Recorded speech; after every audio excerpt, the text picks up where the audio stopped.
Look at a microeconomy isolated in a single rural village. On one side, we have sprawling, fortified estates. Right next to it, dilapidated agrarian homes. It's a geographical manifestation of extreme wealth inequality. At the top of this hierarchy sits Seth Donraj. He owns the large farms, controls local commerce, and operates entirely on transactional wealth. He views his vast financial accumulation as proof of superiority, treating the local laborers as strictly disposable assets. On the opposite end of the spectrum is Ramu, a local woodcutter. He spends his days doing strenuous, low-margin manual labor in the forest. He has almost zero financial safety net. But through years of consistent, honest work, he has built a massive reserve of social capital. This animated diagram breaks down their two operating models. On the left, Donraj's financial capital shoots straight up, but his hostile behavior drives his social capital to zero. On the right, Ramu's financial line is stuck at the bottom, but his social capital bar is maxed out. He is highly trusted by everyone around him. But look closely at Donraj's side of the graph. Relying entirely on money to secure human cooperation introduces a single point of failure. If an external shock suddenly renders cash useless, his entire support network evaporates instantly, which leads to a fascinating economic stress test. In a closed society dictated by cash, what happens when a sudden environmental variable deletes the utility of that money? We find out that building a life exclusively on transactional wealth creates a massive social vacuum, and in a true non-financial crisis, that vacuum leaves you completely defenseless. That environmental shock arrives as a severe rainstorm.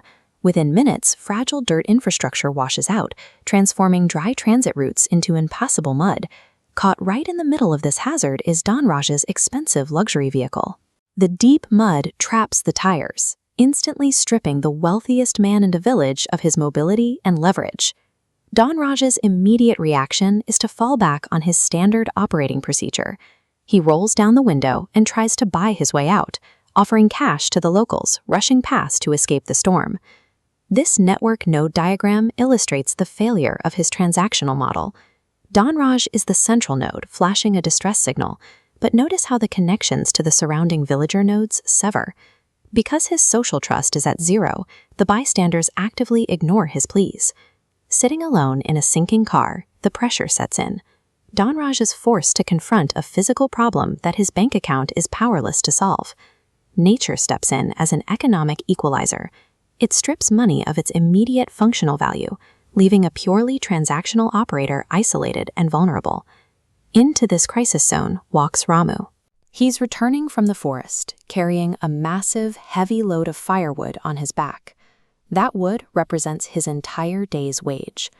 He sees Donraj stranded and ignored.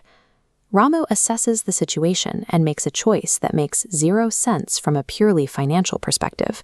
He decides to intervene. While the rest of the village walks away, Ramu willingly abandons his own economic interest. He drops his hard-earned firewood into the mud to help a man who has historically treated him with open contempt. Without asking for terms or negotiating a price, Ramu steps into the trench. He expends physical labor, pushing the heavy vehicle through the thick sludge until the tires catch. Safe on the road, Donraj attempts to restore the social hierarchy the only way he knows how. He pulls out a wad of cash and extends it to Ramu as payment for the rescue. Ramu pushes the money away. He tells the set manager that he didn't push the car for a paycheck, but out of a sense of human responsibility. The interaction leaves Donraj standing in the mud with his cash in his hand, while the man with nothing walks away, having provided the only thing that mattered in that moment. For the first time, Donraj faces an experience that his wealth cannot categorize. He is left with the realization that his financial leverage was completely useless when his life was actually at risk. This initiates a shift in his business logic.